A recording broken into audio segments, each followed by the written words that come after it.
winning is both a blessing and a curse for this tournament because you get the Power Woman and you get a sword. I know. And I think there's enough swords in this car already. Yeah. Hi. You're recording, aren't you? Oh, I just started recording after we started talking about the sword. Okay, that's good. Yeah. So it's a 2-man operation for Move and Attack this time around. Unfortunately, we couldn't get a sitter for the kids, so Amber stayed home. Once again, we are blessed with questions from Malcolm Rush.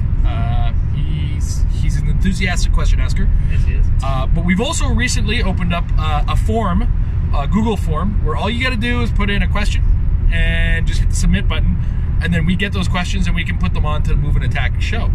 There's no limit. Just put as many questions as you feel like on there. I don't care. We will vet them, so if they're ridiculously stupid, how big is your dong dang? My new hot dogs come in packages of 8, and hot dog buns come in packages of 10. Right? Right? That's for the older people who are watching these videos. We'll try to keep it Heroclix related. If you can't keep it Heroclix related, we'll answer goofy questions, but we will also wax philosophical about nonsense at times. Is a hot dog a sandwich, Aiden? Yes, a hot dog is a sandwich, but you'll never, if you say, do you want a sandwich, and then give me a hot dog, I will still be surprised. Yes, because I would never have thought that, but I guess yes, because it is something between two pieces of bread. That's right. See? Technically a hot dog is a sandwich, but I would never refer to it by such nomenclature. No. Just like how cereal is technically a soup. Oh my god, yes, I guess you're right. All right, so now that I've made everybody woke, fam, let's start with Malcolm Rush's questions. Now, we've only got one set of questions this time around. Okay. It is 7 questions, though, or six or 7? 6. It's fine. We love answering all these questions. It helps pass the time on the longer road trips. We're on our way to Jackson Queen in Elmsvale for a WKO. Unfortunately, at the same time as the Rock Provincials this time around. Yeah. So timing got a little weird, and me and Aiden had to make a decision as to where we were going. It's a hard decision, right? It is. It is. It's a very difficult decision, and I feel bad because we've got all this stuff. It's like when they did the pre-releases and the set release, like within a week of each other, and Nationals was happening. Yeah. It's like, shit, really? Well, on the plus side, we did get to go to oh god, we did I did like 3 of them that week. Yeah, the week of Nationals, I ended up in a pre-release just before Nationals. You ended up at a pre-release the week of, and then another one, the same one that I went to. So like the Thursday, the Friday, and the Sunday. Yeah. You were at 3 different Batman the Animated Series pre-releases. And I pulled a Batgirl at every one of them. And I got one in my case. And I've managed to get rid of most of them. Good. I've got the last promising. one. Yeah, so I'm very happy. All right. Anyway, on to the questions here. That's okay. We're allowed to tangent on this show. It happens. All right. I have to use my iPad because I don't have Amber's phone. All right. What other TV show or movie or video games do you want WizKids to make next, as a Heroclix said? Oh, this one takes... Okay, just as a heads up, take your time thinking about this one, because all the questions subsequently, kind of like that one time we had a bunch of questions, all kind of relate to it. And we did do one last time where it was what video game? Video game, I think we did. And, yeah, no, because I did the Justice League Unlimited, and then I went on HC Realms, and somebody like put this huge list of like an entire set, and it was like really well done. I'm like, oh my gosh, yeah, and like everybody's like afterwards like, how long did this take you? It was like posted like the day after the Batman set came up. It was really you inspired somebody. Well, no, it was just somebody who I'm like, we're just back for the tournament. I was looking it up anyway. So unfortunately, I think Amber's gonna have to edit our thinking process out. Yeah. Here. I mean, I think I have. It's gonna take 2 hours. The video itself is only 50 minutes. I'm thinking the realm of video games and TV shows. I'm not 100% sure which one I really want to do. I mean, okay, I know there's a TV show we could probably easily, I mean, even between the two of us, come up with a really decent Heroclix set of, and I know we like the show decently enough, and that would be Supernatural. I might hand that one off to you though, if you want to take the reins on that one. Okay, I think the question is I think we're gonna approach this on one way, because I'm assuming Malcolm means like a 5-figure booster set. That there's that kind of space in Supernatural. So that's what I've been thinking. I was actually thinking something along the lines of the Arrowverse, because they've done things, and it'd be not not beyond the realm of possibility where they've taken like a popular franchise, like the movies and what have you, and do something to that effect. And I mean, that they don't have to really worry about DC licensing or anything like that. We can get like, I don't know. That's what I was thinking. So you're leaning towards Arrowverse? I'm gonna go with the Arrowverse just because it's cheap and simple. Fair enough. You know what? I'm going to take Supernatural. I think there's a lot of space to work with that series, and you can make reasonable characters. And given the current design flow of Heroclix, I think it's a set that could fit into the game. I think. Yeah.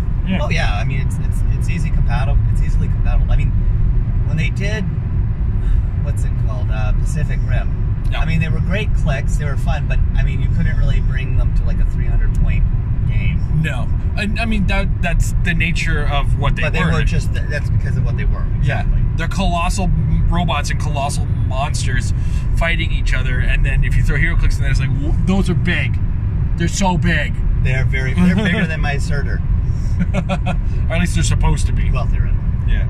Scale. I mean, there's only so much scaling you can do with something like that. Like that would be. Can you imagine a super booster gravity feed? I think it would have to be that long. Yeah. It's like they would have to put the super booster like lying down. Yeah. As opposed to at the end. And it would have to be like $30 a pack. Oh god, yeah. It'll be like Avengers Infinity almost. Yeah, almost. All right. Just a heads up, there's a question in regards to rarity later on. No. So don't think about rarity when you answer this next question, which is which characters do you want or don't want in your set? Man, there's a couple. You know what? Let's just avoid. No, I think they could make really cool hellhounds. If I was to say, and this is on my Supernatural set, of course, there's so much in the series that I kind of look at and go, yeah, make that. Yeah, make that. But don't overdo it with the werewolves, I think, because there's so many different characters that end up being werewolves at some point in that show. Yeah. Right? Maybe make a Garth werewolf. I'd be okay with that. Maybe Garth's girlfriend that got him to be a werewolf, but don't make the whole family. No. That'd be a waste of space. And as far as wants, gotta have a Loki, or rather a Galadriel, I think it was. Is that Loki ended up being Galadriel? Something like that. Yeah. I'll be honest with you, I have not watched the last couple of seasons, so. Oh, but this is like early seasons. Like okay, I'm not Max. I don't remember these things. Fair enough.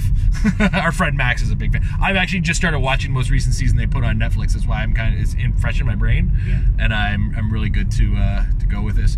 Obviously, a Lucifer. A Lucifer would be great in this set. And just have him like every other click is terrible, because he always seems to get getting caught, and then he's strong, and then he got caught again, and then he's strong, and then he got caught again, and all like the get caughts are going to be on stop clicks. Yeah. Been caught again. He's captured in the cage again. Oh damn. That would be fun, because then you could do like a possessed version of Sam and Dean, and then like Sam when he doesn't have a soul. Yeah, or just give Lucifer the possession mechanic so that he gets around that. Oh, that would be fun too. Yeah, that could also work. So like on the board, it's good, bad, good, bad, good, bad, but off the board, he's an equipped character. Yeah. All right, Aiden. What do you want and don't want in your Arrowverse set? Don't want. Focus. The don't wants, I think, are the easier. It's the easier part to answer. I wouldn't do things like the first couple of seasons. There were a lot of one-off bad guys. Not in the sense that they were just the DC licensing only allowed them to use them the one time or guest shots with the availability of the actor or whatever. A thing like Moira Queen. Yeah. I don't think they need a Moira Queen. No. Not that I don't like the actress, and not that I didn't like the character and what her character progressed. But does not need to be clicked. No. Don't click the like a Felicity Smoke would make sense. A Diggle would make sense because they're popular characters. Even hell, people like there's like 3 Count Vertigos in the series. So do like that, but I like random businessman. There's no need a generic for a random businessman. Yeah, that's what I'm just gonna go with that. I haven't been keeping track of the series. Did the Blackhawks come back? No. It's a shame because that was like they had one episode where it's Black Hawk Security Corps. Yeah. No, they've done a lot of stuff, and I guess it's also dependent upon the movie stuff because they did do a lot of like they did do Amanda Waller and they did do Deathshot. Harley Quinn is actually in cameos for like 30 seconds. Okay, so the figure would be a door. Maybe a door with pigtails, and it would just be like 2 clicks, and it would be like perplexed. It'd be like, I'm a licensed therapist, because she actually does say that in the show. And then they just, like, that scene was great. You know, I'm a licensed therapist. Bang! Basically. And it was Tara Strong who does the voice in the cartoon. So yeah, or at least more recent versions of it. Yeah, because I think she's definitely in the video game. Yeah, it's the video game one. Yeah. So, all right. That said, WizKids have been doing better to make characters work together. What trait or team ability do you want in this set? Okay, supernatural. I mean, supernatural mystics. Yeah, has to be in there. That's a must-have. But that said, Sam and Dean went on the same team together, went adjacent to each other. We'll do something. And here's what I'm thinking: if Sam is adjacent to Dean, Dean gains perplex. Not outwit, because that would make him too smart. Yeah. Sam will have outwit, but being next to Dean gives Dean perplex. Okay. And then Sam gets +1 damage when adjacent to Dean. It's true. Oh my god. And when you do it, the trait has to be called Not Moose or Not Squirrel. Yep. Because that's their nicknames in the thing, and it's just, that needs to happen. No, it's Moose and Not Moose. Okay. That's what Crowley calls him. Okay. Moose. And not Moose. Yeah, he calls Sam Moose and Dean Not Moose. Yeah, so we have to do that. Yeah. Yeah, that would be funny. I would probably, I would do, if you were doing, the Angels, have them with the Mystics.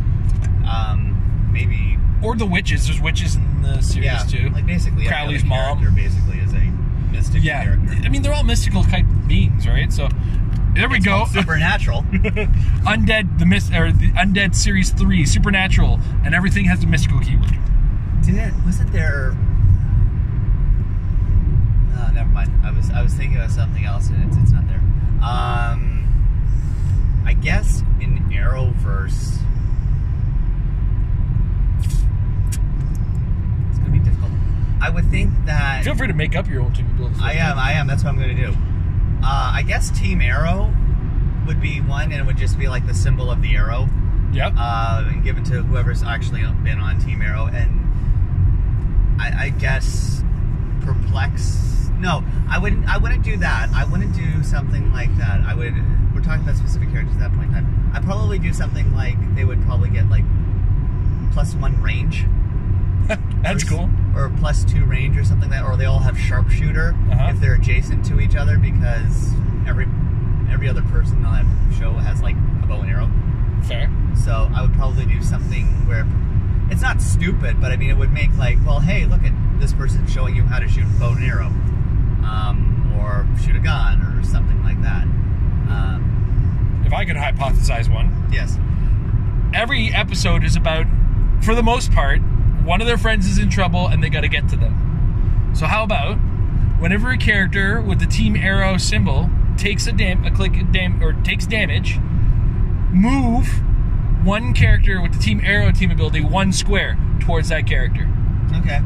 So or even just when a friendly character is doing that, move 1 square towards that character. That's fair. That's a good one.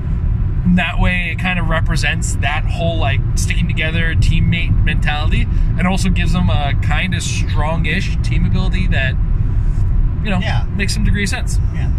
It was just a hypothetical thought. Yeah. All right, now here we go. In this set, what subgroups do you want?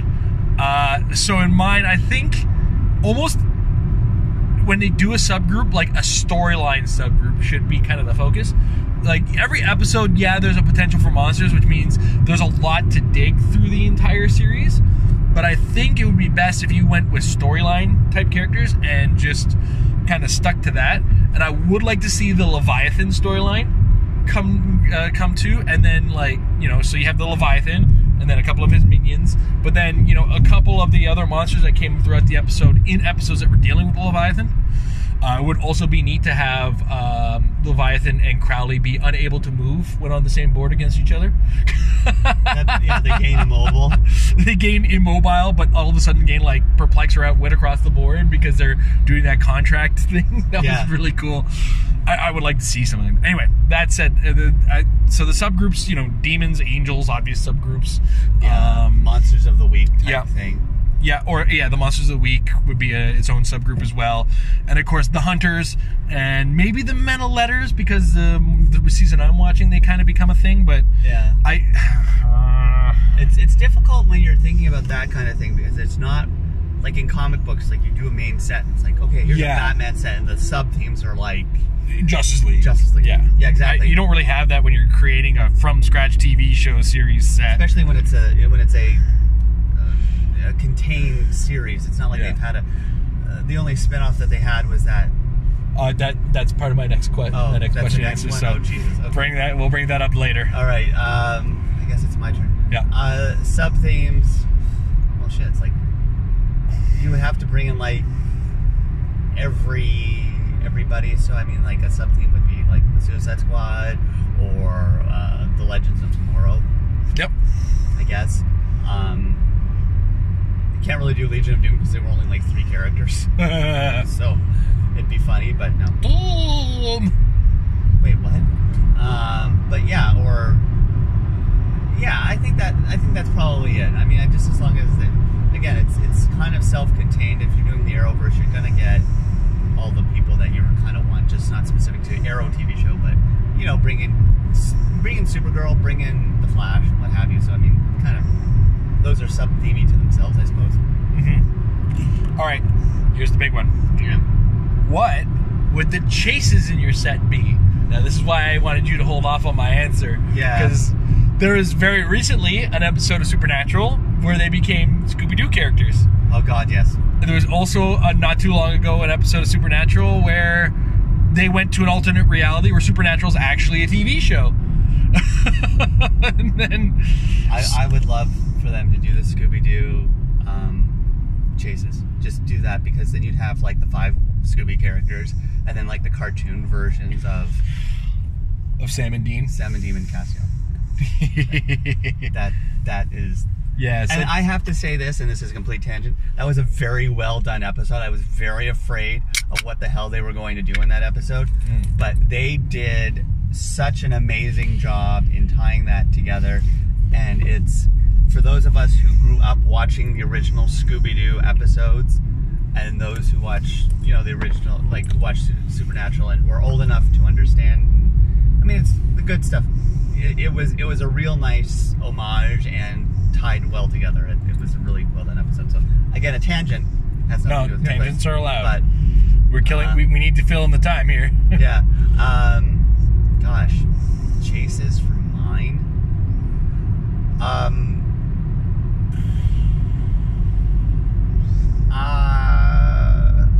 Yeah, you really kind of buried yourself on the chases with this one. Yeah, there's not. Oh, I do know. Okay. Earth 2. Yeah, the ex-Nazis, the Nazis of Earth X. That would be cool. Yeah, you're right. That. Well, I was more or less thinking, like, you know how in the Flash there was a Earth 2 Arrow, and then yeah, the Earth 2 Arrow was the father. Oh, okay. Yeah. I would do the chase Nazis, because you got Black Canary, or whatever she's called, the Supergirl Nazi, Reverse Flash, and then Arrow. That's 4. I mean, if you wanted to go more, I know that they did some weird thing on Legends recently where they got some weird totems, and there was like 6 of them. So if you wanted to expand, but I think that if you got the Nazi version of the more popular characters, that would be more of a selling feature. Chase Nazi characters. The chases nobody's chasing. All right, there's been a couple of sets we've already had where nobody's chasing the chases. It's like, oh my god, why do we have these? All right, now the last question is the really difficult one, and I think yours is going to be. It's a scale of 1 to 10. Yeah. How likely do you think the set that you hypothesize here is to exist? Now, yours is going to be significantly higher than mine, because certain characters already exist from yours. Yeah. Mine is I'm going to put mine at a solid 3 out of 10.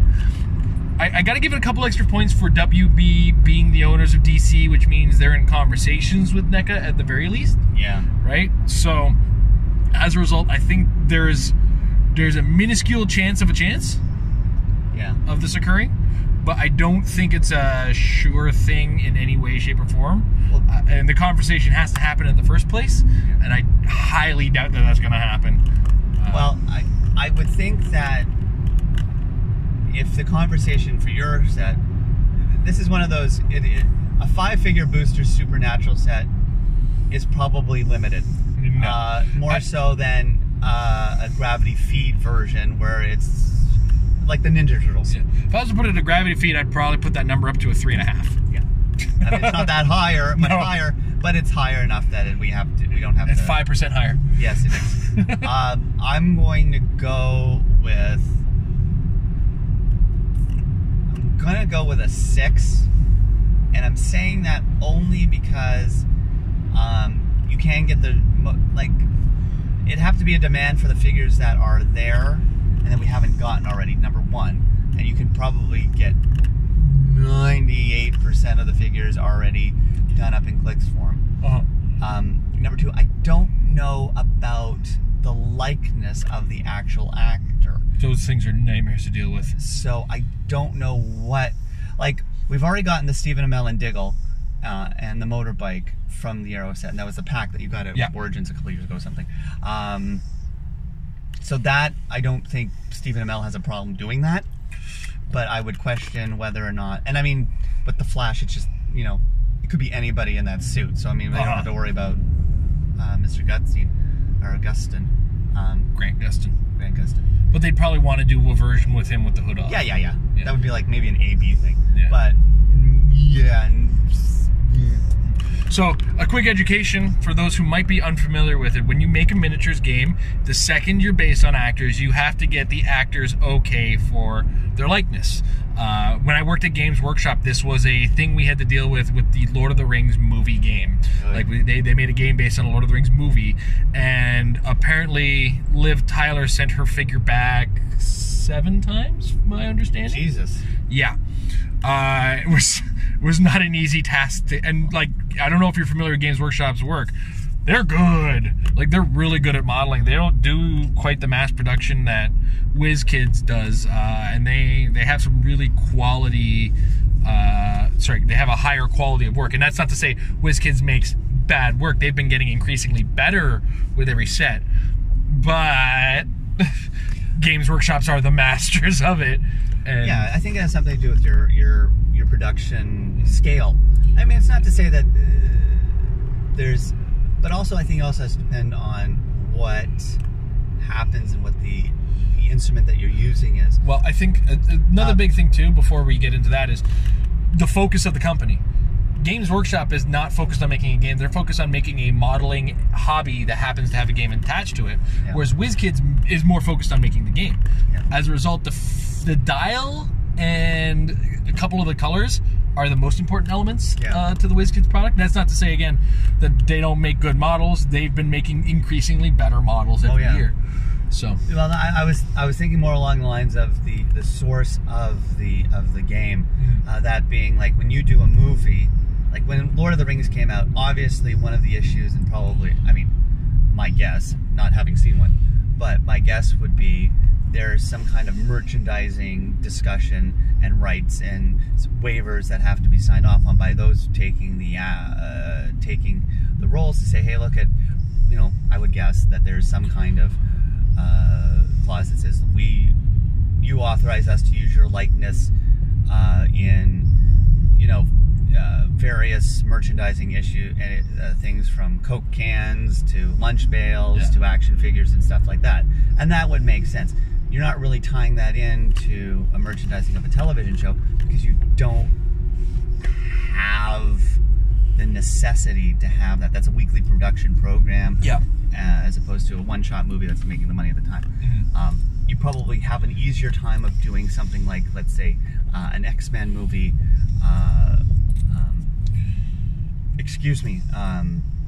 X-Men movie set than you would getting the CW or maybe even a Supernatural set done up. Now, getting around that, WizKids has proven themselves quite resourceful. Look at if you look at the days when we had the X-Men Days of Future Past movie around the corner. Well, they did. All of a sudden, we got a Days of Future Past comic set. Yeah. And it was more based on the comic book, but they just wanted to time the release with the movie to get the attention. That I thought was very clever. That was very clever. Mm-hmm. That was, and then now we have the OPs thing coming up, and then with the ID cards, and that should be fun. Yeah, and that I think is okay. I think that's really cool. Oh yeah.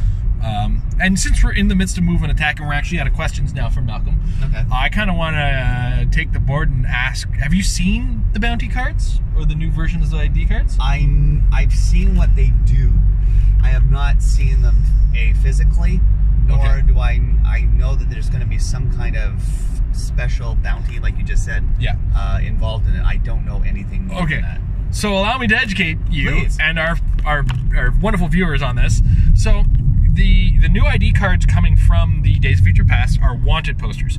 Now they're effectively, for all effects and purposes, ID cards. It actually says that on the card. It's like, this is considered an ID card for all of the effects. Here's where things get a little tricky. They have something on them called a bounty.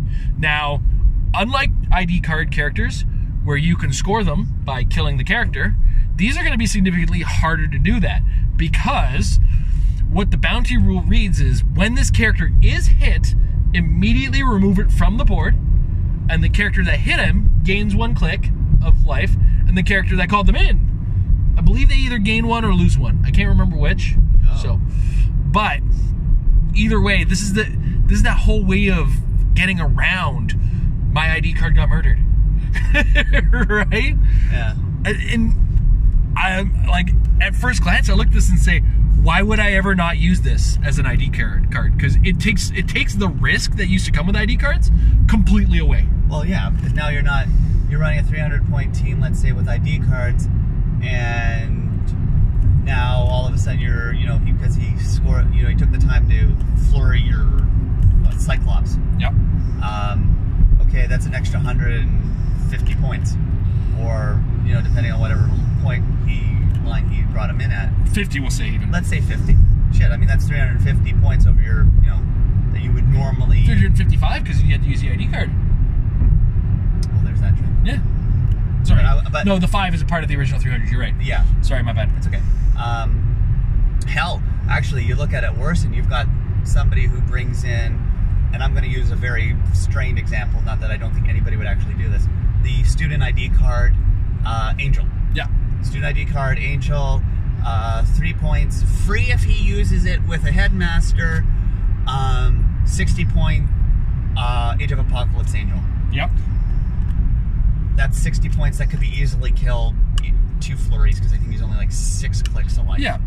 You blades him for 1 and he's toast if you outwit his defense. He does blow up, so there's that. Well, there's that. But I was using, but it's an example. Yeah. Or even hell, Jean Grey, because Jean Grey doesn't have any really damage reducer. She's got willpower at the beginning. Yeah. She's a 60-point character. Yeah. So, oh, that'll be fun. I didn't realize. I knew that there was some kind of bounty, but I wasn't sure how it was working out. Fundamentally, I'm changing the way I play because of it. I'm not running the, like, my monster team has been able to absolutely demolish anybody who brings in a call-in ID. Like, most of my points at Canadian Nationals were scored killing ID call-ins. And I think that's an important element that needs to kind of, you got to catch the eye on and immediately adapt to. Because if I look at Emily's team, and I consider the ID cards as part of her team now, right? Or sorry, the bounty cards. Yeah. So now, where I scored 214 points on her, I instead scored 14. Yeah. Because all I would have scored was the ID cards. Yeah. So I think that's absolutely insane in the fact that you hit, they're gone. Like, you don't even consider the damage. No. Right? The damage doesn't get considered, they immediately are gone. So, and that's hit because let's say Professor X. No, I'm not going to use Professor X. I'm going to use the odd person that would call in Colossus. because Colossus has impervious or some kind of high, you know, I've hit your Colossus. He doesn't take any damage, but I've still scored that ID. Oh, sorry. It's okay. Sorry. That guy, somebody suddenly stopped in front of us. So, I mean, you've hit him, you've rolled your 11, you know, let's say you rolled the 8 to hit him, based on whatever it is that you had to have rolled. I mean, that ID card goes away. You don't have to worry about spending the rest of your turn. Hey, look, that's an extra 150 points that I could have taken. But yeah, I think that's a good idea. Yeah. Well, I mean, that's the thing. You're not going to score these characters that you hit and they're gone. No. Right. You're just called you still score the 5-point call-in. Yeah. That's scored the second they use it. Yeah. Right. So, but what I'm thinking is all of a sudden these characters also become body blockers. Oh yeah. Because I don't want to hit them anymore. Because if I have to spend an action hitting them, unless it's part of a multi-character attack, I'm wasting my time. That's where Pulse Wave is going to be very, very effective. Right. Well, not only Pulse Wave, but like multi-targeting. Just if I have 3 targets, use one of them to target their guy just in case. I don't have to assign any damage to it. No, because it's just off the board, right? So there's ways to deal with it, but fundamentally, my monster team is now done. That bothers me. Well, I mean, it's when they introduce somebody, it's like, oh, yeah, shit, really? Like this does this, and this with this and this. It's the evolution of a game that the fundamentals have always changed, and it's you know, somebody comes up with a crazy combo or a crazy idea combo, and it's like, well, okay, sure, why not? I think one of the big things too is think of the strength of Sam Cap now on this. You use Sam Cap to call in a character as a no risk call in. I think Banshee is one of these cards, isn't he? Right? No, you've got Storm, Kitty Pryde, Wolverine, Magneto. There's 6 of them. Okay. Is Jean Grey one of them? Rachel Summers, who can use Marvel Girl or Phoenix. And thank goodness they didn't say Jean Grey. Yeah, no, that was the one thing. Jean Grey is a big one, I think. But Wolverine is... So we got Wolverine as a participation price. He's a participation price. That's good. When you consider that the ID card is going for like $100. Yeah. The option to have a Wolverine as an ID card given to people, I think is super important. Yes. And then, so Storm's a prize, Magneto's a prize, Kitty Pryde's a prize, I think. What the hell is the other one? Well, there should only be 3 prizes. There's Storm, Kitty Pryde, and Magneto? Yeah, arguably, let's say that. Okay. And then it's Wolverine and Rachel Summers. I can't remember the 6th one. And I'm trying to remember the storyline. We can't do the research right now either. We're kind of going off, right? So, you know what? Let's... either here or there. It's a good thing. It's a good thing that there's participation ones, so at least there's 6 in total. 3 of them are prizes. Yes. 3 of them are participation over the 3 months. The fact that there's participation ones with decent characters behind them, I think is important. Because the Wolverine call-in is super powerful. Yeah. And you get Blade's Claw's Fangs, so if you've got somebody who does like 1 damage, you call them in. Yeah. Or whatever. And it's like, okay, look. Now my Moira Tagger, who's got like a 9 attack, 1 damage, is adjacent to a Wolverine. She can Blade's Claw's Fangs on your whatever. My Professor X. That's Blade's Claw's Fangs. He's like with 12 attack, 0 damage. Now has blades. Exactly. That's exactly what that is. That's exactly what that is right now. Woo! I love it. Yeah. So long and short of it, Colossus was one of them, wasn't he? I think so. Yes, he is. Sure. I'm remembering it now. Okay. Yeah, Colossus is one of them, but I think he was the participation one. Yeah. Yeah.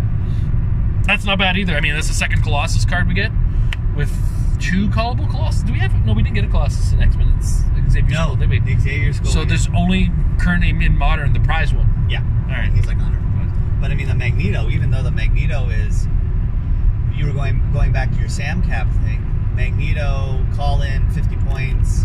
He flies and he carries, Sam Cap, and there you go. There's your 5-point carrier person that can block Sam Cap, and she can do something for free if she's carried, right? Yep. Not having the figure, and not having the need to spend the $100 to buy the figure. She went up to $100 now, eh? I don't know. I'm just guessing. Fair enough. It's like you turn around and like something goes on and it's like, oh my god, this thing's what now? Yeah, all of a sudden the Joker ID went up to $200. Why are you people spending that? Why are you people spending that on a character? I mean, yes, I could understand it's funny because it's the Joker and you can call him the Joker, and why would anybody not want to call him the Joker? And he's got a halfway decent intimidation, but still, it's like, what? 200's a little much. Whoever, it was all triggered by one person bought it on eBay for $200, and the next person who put it up at $200 said it sold for $200, and that's not wrong thinking. It's not wrong thinking. It's but the wrong. person who spent that, you're wrong. I want to have your money. I want to have your money. Tell us who you are. I think it was PJ who was the one who sold it too, and he's like, I put it up for $200 just to see what had happened, and it happened. It's like, I kind of want to put the other ones up for just $100 to see what happens now. Well, shit, yeah. I would. And I think not knowing the history, but was it a buy it now on the first actual car that went up? I don't know, because like the sell rate for them was going for like, I think it was going for like 50 at best beforehand, and I was looking at that like, well, I might spend that. $50 is a little much, but the Joker ID is really good, and I can think of a couple good Jokers that I can think of that, and you know, it really does a number on the X-Men team if you think about it. Like if you call a Joker right next to X-Men team, it's just like, oh well, there goes all your perplexes, because those X-Men teams stay in clumps, right? Yeah. So that's the thing. But $200? There's free enterprise for you right there. Yeah. And I suppose that all the fanboys are, I guess there's a bunch of people like, I've got one. I can make $200. Right? Like if I had one, I'd consider that $200, or look at the metagame and say, how important is this Joker to have versus is it more important to have $200? Yeah, exactly. And do I have somebody who I know that has a Joker ID card that's not going to sell it no matter what because he loves the Joker that I can borrow? Okay, so that might factor into my decision a little bit better. Now, here's a fun game I like to play when something hits this kind of a skyrocketed price. I know full well that 100 is enough. Oh god, yeah. And now that it's selling for 200, I can turn around and say, well, I'm selling for 100. Gone. Right? I love playing at this 150, game. Even at 150, if it's selling for $200, yeah. I mean, that's an easy $150. And it's funny because this happened right after the price tanking of the Super Friends chases. Because now this is not a negative tank. They tanked because there's so bloody many of them out there. Yes. Right? There's 2 chases per case, basically, minimum. And their price. If you get all the cards. Yeah. Their price went way down. Yeah, sorry about your Apache Chief losing his card. No, it never came in the pack. That's what I mean. But I mean, it's got the right dial, so I'm happy with that. I was like, when we did the set release, I said, everybody check your super rares, check your dials, because my missing the card was probably the 5th incident of quality control issues with that particular set. And that you've personally had, or that I've seen or heard of. Okay. I heard of. There was a Firestorm who had the Alpha dial. Yep, I've heard about that. The Alpha. There's the Apache Chief that had no dial at all. Yeah, I heard of that. There is the Penguin who came with the Bane card and the harness. No, okay. That was Aubrey. Awesome. Yeah. The harness is really all you need. But he wanted the Bane figure. No, that's a shame. And then I think there was somebody else where it was the top of the dial. Like, it was the wrong character, but it was the sculpt. Okay. And the dial was right. It was just like... Yeah. Now, one of the things worth mentioning about this set, I don't know if you've noticed, but a lot of people are buying it. Yes. And these kind of quality controls just occur when a lot of people are buying stuff. Yeah, I mean, it happens, but it's not... That was not a dig at the quality control issues at... It was just seemed more, I guess, with the onset of social media and the ability to connect, and it happened right around, nationals. Yeah. At least happening here in Canada, wherein we all get together and it's like, oh well, hey, did you go to the pre-release for the Batman set? Yeah, I did, but I pulled a chase and it's da-da-da-da-da, and then all of a sudden it's like, well, shit, like 5 of the people that I spoke to in a 50 player tournament had an issue with with some kind of figure. What was it? Liz got a baby doll, and she pulled off the doll's head, and she's like, "This is supposed to come off, right?" Max is like, "I don't know. I don't think so." Nope. And she's like, "Oh, okay. There you go." I mean, some random, it's like, I just ran, and she didn't try hard to pull it out. That's not, she didn't didn't take like a tweezer, didn't take like a little eyeglass repair kit, screwdriver type thing and try and chisel it out. She just like basically, whoop, and there it went. So I mean, there's issues. Yeah, and again, it's a large scale set, sold on a large scale. And it always hurts the most when it's the more rare stuff. Yeah, that's the problem. Chases and super rares, that's when you hear people complain. Like, if my common got messed up, I got 7 more of them. Exactly. Right? Unless it's a suited henchman, I don't care. No. Right? No. And even then, it'd be like, I'll still use them. Exactly. All right.